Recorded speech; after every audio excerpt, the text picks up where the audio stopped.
Understand, the story of Nixon is closer to you and your reality than you might like to imagine. Like Nixon, you have crafted a public persona that accentuates your strengths and conceals your weaknesses. Like him, you have repressed the less socially acceptable traits you naturally possessed as a child. You have become terribly nice and pleasant. And like him, you have a dark side, one that you are loath to admit or examine. It contains your deepest insecurities, your secret desires to hurt people, even those close to you, your fantasies of revenge, your suspicions about others, your hunger for more attention and power. This dark side haunts your dreams.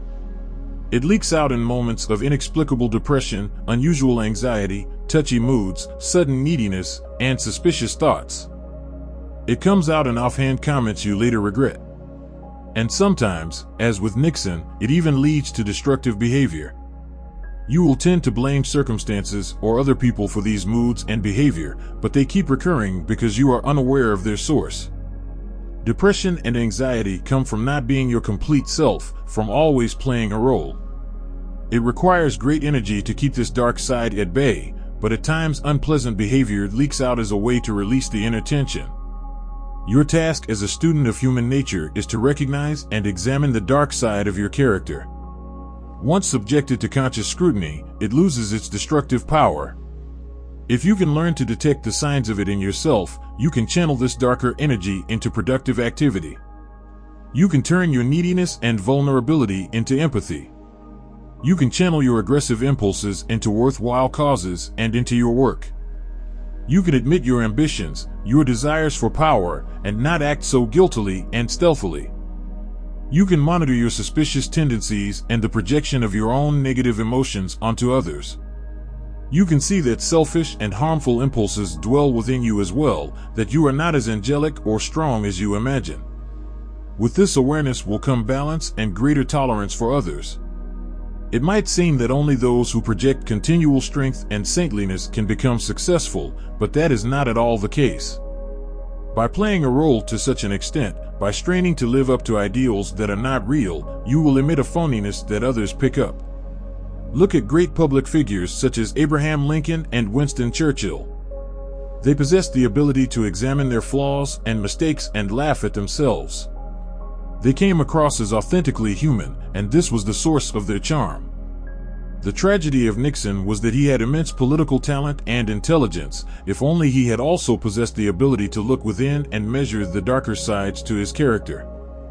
It is the tragedy that confronts us all to the extent that we remain in deep denial. This longing to commit a madness stays with us throughout our lives. Who has not, when standing with someone by an abyss or high up on a tower, had a sudden impulse to push the other over? And how is it that we hurt those we love, although we know that remorse will follow? Our whole being is nothing but a fight against the dark forces within ourselves. To live is to war with trolls in heart and soul. To write is to sit in judgment on oneself. By Henrik Ibsen Keys to Human Nature, if we think about the people we know and see on a regular basis, we would have to agree that they are usually quite pleasant and agreeable. For the most part, they seem pleased to be in our company, are relatively upfront and confident, socially responsible, able to work with a team, take good care of themselves, and treat others well. But every now and then with these friends, acquaintances, and colleagues, we glimpse behavior that seems to contradict what we normally see. This can come in several forms. Out of nowhere they make a critical, even cruel comment about us, or express a rather harsh assessment of our work or personality. Is this what they really feel and were struggling to conceal?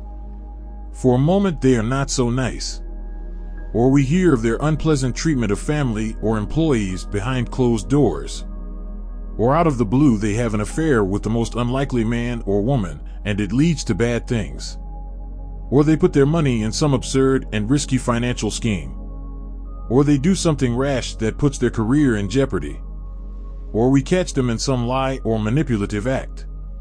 We can also notice such moments of acting out or behaving against reputation in public figures and celebrities, who then go through lengthy apologies for the strange moods that came over them. What we glimpse in these moments is the dark side of their character, what the Swiss psychologist Carl Jung called the shadow. The shadow consists of all the qualities people try to deny about themselves and repress. This repression is so deep and effective that people are generally unaware of their shadow. It operates unconsciously. According to Jung, this shadow has a thickness to it, depending on how deep the level of repression and the number of traits that are being concealed. Nixon would be said to have a particularly thick shadow. When we experience those moments when people reveal the dark side, we can see something come over their face. Their voice and body language is altered, almost as if another person is confronting us, the features of the upset child suddenly becoming visible. We feel their shadow as it stirs and emerges. The shadow lies buried deep within, but it becomes disturbed and active in moments of stress, or when deep wounds and insecurities are triggered. It also tends to emerge more as people get older. When we are young, everything seems exciting to us, including the various social roles we must play. But later in life we tire of the masks we have been wearing, and the leakage is greater. Because we rarely see the shadow, the people we deal with are somewhat strangers to us. It is as if we only see a two-dimensional, flattened image of people, their pleasant social side. Knowing the contours of their shadow makes them come to life in 3 dimensions. This ability to see the rounded person is a critical step in our knowledge of human nature. Armed with this knowledge, we can anticipate people's behavior in moments of stress, understand their hidden motives, and not get dragged under by any self-destructive tendencies. The shadow is created in our earliest years and stems from 2 conflicting forces that we felt. First, we came into this world bursting with energy and intensity.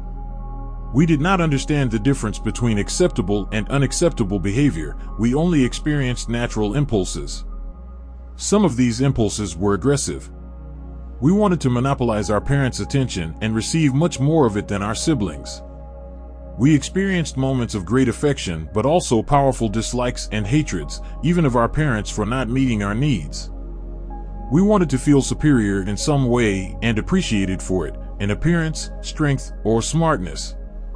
We could be remarkably selfish if we were denied what we wanted, and turn devious and manipulative to get it. We could even find some pleasure in hurting people, or fantasize about getting revenge. We experienced and expressed the full gamut of emotions. We were not the innocent angels people imagine children to be.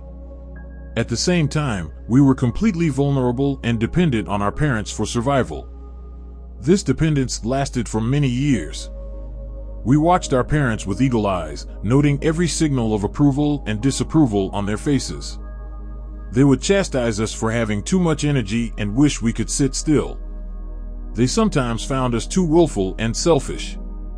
They felt that other people were judging them by the behavior of their children, so they wanted us to be nice, to put on a show for others, to act like the sweet angel. They urged us to be cooperative and play fairly, even though at times we wished to behave differently. They encouraged us to tone down our needs, to be more of what they needed in their stressful lives. They actively discouraged our tantrums and any form of acting out. As we got older, these pressures to present a particular front came from other directions, peers and teachers. It was fine to show some ambition, but not too much of it or we might seem antisocial. We could exude confidence, but not too much or we would seem to be asserting our superiority. The need to fit into the group became a primary motivation, and so we learned to tamp down and restrain the dark side of our personality. We internalized all of the ideals of our culture, being nice, having pro-social values. Much of this is essential for the smooth functioning of social life, but in the process a large part of our nature moved underground, into the shadow. Of course, there are some who never learn to control these darker impulses and end up acting them out in real life, the criminals in our midst. But even criminals struggle to appear nice a great deal of the time and justify their behavior. Most of us succeed in becoming a positive social animal, but at a price. We end up missing the intensity that we experienced in childhood, the full gamut of emotions, and even the creativity that came with this wilder energy. We secretly yearn to recapture it in some way. We are drawn toward what is outwardly forbidden, sexually or socially. We may resort to alcohol or drugs or any stimulant because we feel our senses dulled, our minds too restrained by convention. If we accumulate a lot of hurts and resentments along the way, which we strive to conceal from others, the shadow grows thicker. If we experience success in our lives, we become addicted to positive attention, and in the inevitable down moments when the drug of such attention wears off, the shadow will be disturbed and activated. Concealing this dark side requires energy. It can be draining to always present such a nice, confident front. And so the shadow wants to release some of the inner tension and come back to life. As the poet Horace once said, "Naturam expellos furca, tamen usque recurret." You must become adept at recognizing such moments of release in others and interpreting them, seeing the outlines of the shadow that now come forward. The following are some of the most notable signs of such release. Contradictory behavior. This is the most eloquent sign of all. It consists of actions that belie the carefully constructed front that people present. For instance, a person who preaches morals is suddenly caught out in a very compromising situation.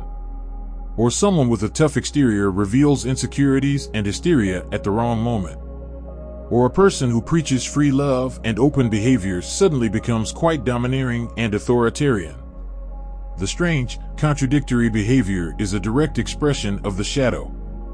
Emotional outbursts. A person suddenly loses his or her habitual self-control and sharply expresses deep resentments or says something biting and hurtful. In the aftermath of such a release, they may blame it on stress. They may say they did not mean any of it, when in fact the opposite is the case. The shadow has spoken. Take what they said at face value.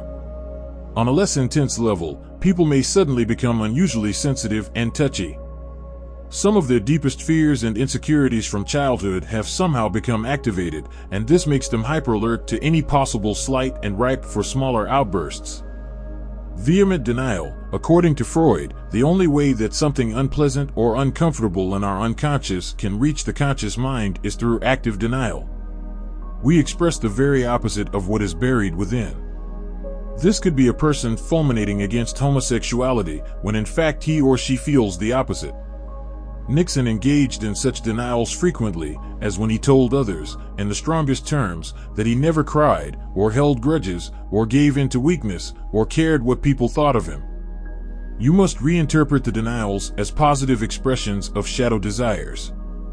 Accidental behavior. People might talk of quitting some addiction, or not working so damned hard, or staying away from a self-destructive relationship. They then fall into the behavior they spoke of trying to avoid, blaming it on an uncontrollable illness or dependency. This salves their conscience for indulging their dark side. They simply can't help it. Ignore the justifications and see the shadow operating and releasing.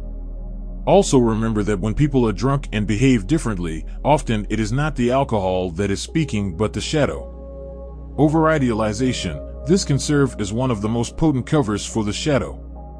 Let us say we believed in some cause, such as the importance of transparency in our actions, particularly in politics. Or we admire and follow the leader of just such a cause. Or we decide that some new type of financial investment, mortgage-backed securities, for instance, represents the latest and most sophisticated path to wealth. In these situations, we go much further than simple enthusiasm. We are charged with powerful conviction. We gloss over any faults, inconsistencies, or possible downsides. We see everything in black and white terms. Our cause is moral, modern, and progressive. The other side, including doubters, is evil and reactionary.